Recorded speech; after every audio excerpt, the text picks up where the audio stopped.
Hello students, सभी को good evening. Very good evening all of you. आज हम एक्सरसाइज 4.2 करेंगे, जिसमें हम पढ़ेंगे solution of a quadratic equation by factorisation. अभाज्य गुणनखंडों द्वारा द्विघात समीकरण के हल किस प्रकार ज्ञात करते हैं, आज इसके बारे में पढ़ेंगे। जैसा कि हम पोलिनोमियल के बारे में पढ़ चुके हैं, if a quadratic polynomial a x square plus b x plus c, इसके जो विरोध होते हैं वही क्वाड्रेटिक इक्वेशन के सॉल्यूशन होते हैं, उनके रूट होते हैं, या उनको हम बोलेंगे उनके मूल होते हैं। यहाँ पर लिखा गया है, in general a real number alpha is called a root of the quadratic equation a x square plus b x plus c where a not equal to 0. If a alpha square plus b alpha plus c equal to 0, we also say that x equal to alpha is a solution of the quadratic equation. ध्यान दीजिए कि द्विघात बहुपद a x square plus b x plus c के शून्यक और द्विघात समीकरण a x square plus b x plus c equal to 0 के मूल एक ही हैं। यानी जो द्विघात बहुपद के शून्यक थे वो यहाँ पर द्विघात समीकरण के मूल होंगे, उनके रूट होंगे। यदि हमारे पास कोई समीकरण है a x square plus b x plus c equal to 0, यानी यहाँ पर एक्स वेरिएबल है, एक्स एक चर पद है, तो चर पद की वह वैल्यू जो इसको 0 के इक्वल कर दे तो वह शून्यक होती है। तो यहाँ पर समीकरण के रूप में वही जो शून्यक होंगे वो इसके मूल होंगे। जो शून्यक के जो बहुपद के शून्यक थे वही समीकरण के मूल होंगे। एक्सरसाइज 4.2 में फर्स्ट क्वेश्चन दिया गया है, find the root of the following quadratic equation by factorisation. गुणनखंड विधि से निम्न द्विघात समीकरणों के मूल ज्ञात कीजिए। फर्स्ट पार्ट में गिवन है x square minus 3x minus 10 equal to 0। तो यहाँ पर यदि हम इस समीकरण को a x square plus b x plus c से रिलेट करते हैं तो यहाँ पर ए की वैल्यू होगी, यहाँ पर लिखेंगे हम compare to a x square plus b x plus c equal to 0। A की वैल्यू होगी 1, जो एक्स स्क्वायर का कोफिशिएंट है, एक्स स्क्वायर का गुणांक होगा यहाँ पर 1। बी की वैल्यू होगी एक्स का गुणांक, यानी एक्स का गुणांक है -3। सी की वैल्यू जो एक चर पद है, जो एक अचर पद है -10, यानी कांस्टेंट टर्म है। तो यहाँ पर हम a और c की मल्टीप्लाई करते हैं तो -10 होगी, यानी दो टुकड़ों में इसे विभाजित करना है। 3 के ऐसे दो टुकड़े करने हैं जहाँ पर मल्टीप्लाई -10 आती हो और इसका एडिशन होता हो -3। यदि हम 10 के फैक्टर करें 2 पंजे 10, तो यहाँ पर 5 और 2 का डिफरेंस 3 है, इसलिए यहाँ पर -5 लेंगे और +2 लेंगे, तभी जाकर ये -3 होगा। तो यहाँ पर हम इसको लिख सकते हैं x square -5x plus 2x minus 10 equal to 0, -5x plus 2x equal to -3x। अब यहाँ से हम x कॉमन लेंगे, यहाँ बचेगा x -5 प्लस यहाँ से हम 2 कॉमन लेंगे, यहाँ बचेगा x, 2 5 जा 10, 2 पंजे 10 इक्वल टू 0। यहाँ से x -5 कॉमन है, यहाँ बचेगा x प्लस 2 इक्वल टू 0। जब a into b equal to 0 है, इसका मतलब है या तो b इक्वल 0 के होगा या फिर a इक्वल टू 0 होगा, या तो ये 0 होगा या फिर ये 0 होगा। यानी या तो x -5 इक्वल टू 0 होगा या x प्लस 2 इक्वल टू 0 होगा।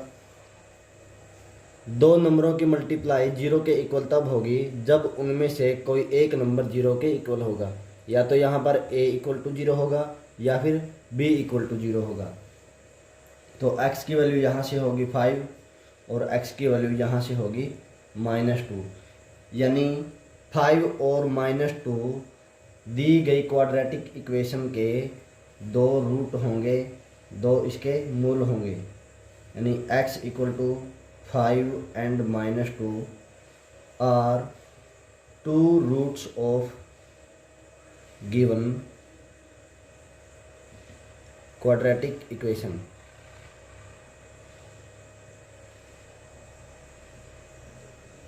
दी गई द्विघात समीकरण के दो मूल -2 और 5 होंगे। नेक्स्ट पार्ट है हमारे पास 2x² plus x minus 6 equal to 0। तो यहाँ पर 2 और 6 की मल्टीप्लाई करते हैं तो 12 होगा। 12 के ऐसे हमने दो टुकड़े करने हैं जिनका अंतर 1 आता हो। जब यहाँ पर जो साइन है और यहाँ पर साइन दोनों अलग अलग होते हैं तो ये वाला हम अंतर देखते हैं, यानी 12 के ऐसे दो टुकड़े करने हैं जहाँ पर अंतर 1 आता हो। तो 3 चौके 12, इन दोनों का अंतर 1 है। तो यहाँ पर -3 लेंगे और प्लस का 4 लेंगे, 4 में से 3 माइनस करेंगे तो हमारे पास 1 बचेगा। तो 2x² plus 4x minus 3x minus 6 equal to 0। 4x में से 3x माइनस करेंगे तो 1x बचेगा और 4 गुणा 3 करेंगे तो 12 प्राप्त होगा। तो यहाँ से हम x तो कॉमन आएगा ही और साथ में 2 भी कॉमन है, तो यहाँ से 2x कॉमन लेंगे तो यहाँ बचेगा x प्लस 2 दूनी 4 और x हमने कॉमन लिया, -3 यहाँ से कॉमन होगा, x प्लस 2, 2 3 जा 6 होगा, माइनस और प्लस की मल्टीप्लाई माइनस होगी इक्वल टू 0। तो यहाँ से कॉमन होगा x माइनस x प्लस 2, यहाँ बचेगा 2x माइनस 3 इक्वल टू 0। यहाँ पर या तो x प्लस 2 इक्वल टू 0 होगा या फिर 2x माइनस 3 इक्वल टू 0। तो यहाँ से x की वैल्यू होगी -2 और यहाँ से x की वैल्यू होगी 3/2। तो दी गई द्विघात समीकरण के दो मूल -2 और 3/2 हैं, यानी दी गई क्वाड्रेटिक इक्वेशंस के दो रूट होंगे। नेक्स्ट पार्ट में गिवन है √2x² प्लस 7x प्लस 5√2। जब हम इन दोनों की मल्टीप्लाई करवाते हैं, यानी √2 की मल्टीप्लाई 5√2 के साथ करवाते हैं तो √2 इंटू √2 ये हो जाएगा 2 और इंटू 5, 5 2 जा 10, यानी इन दोनों की मल्टीप्लाई होगी 10। और 10 के हमने ऐसे दो टुकड़े करने हैं जिनका जोड़ 7 आता हो, 2 पंजे 10, यानी 5 जमा 2 होगा 7। तो यहाँ पर हम लिखेंगे √2x² plus 2x plus 5x plus 5√2 equal to 0। 2 और 5 7x हो जाएगा ये। तो यहाँ से हम कॉमन लेंगे x तो कॉमन आएगा ही। यहाँ से हम √2 भी कॉमन ले सकते हैं क्योंकि हम 2 को लिख सकते हैं √2 इंटू √2, ये होगा 2 के इक्वल।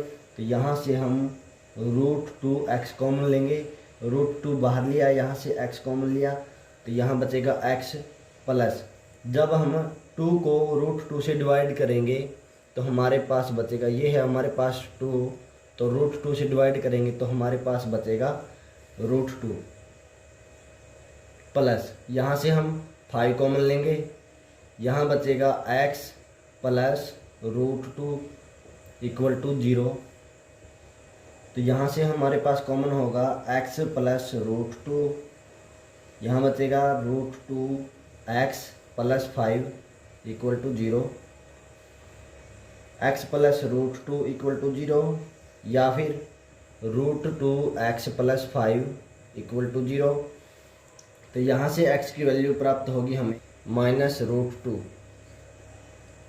√2x = -5, तो x की वैल्यू होगी -5/√2।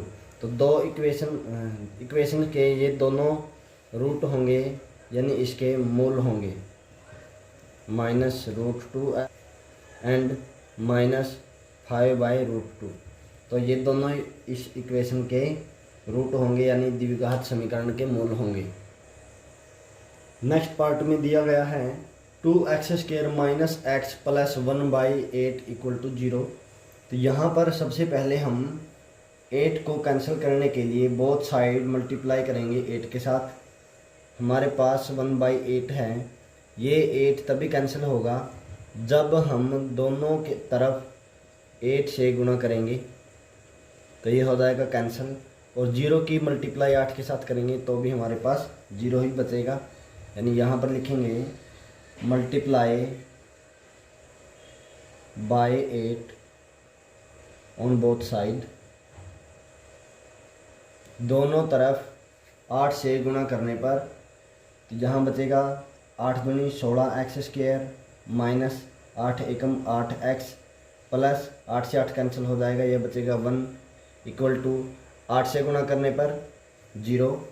तो यहाँ हमारे पास 16 की गुणा 1 के साथ करते हैं तो 16 होगा।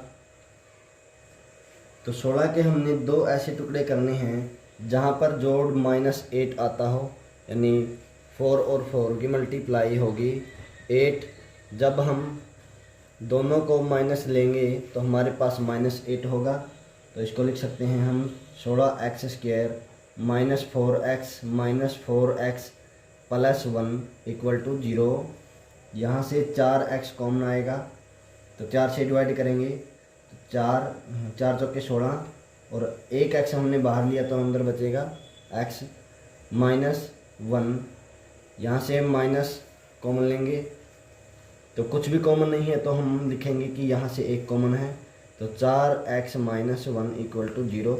माइनस की गुणा माइनस के साथ करते हैं तभी हमारे पास प्लस होगा, यानी हम ऐसा बोल सकते हैं कि यदि हम बाहर माइनस लेते हैं तो अंदर वाला साइन चेंज हो जाएगा।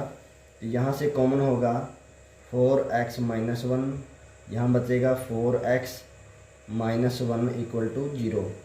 तो 4x - 1 = 0 एंड 4x - 1 = 0। तो x की वैल्यू यहाँ से होगी 1/4 और x की वैल्यू यहाँ से भी होगी 1/4।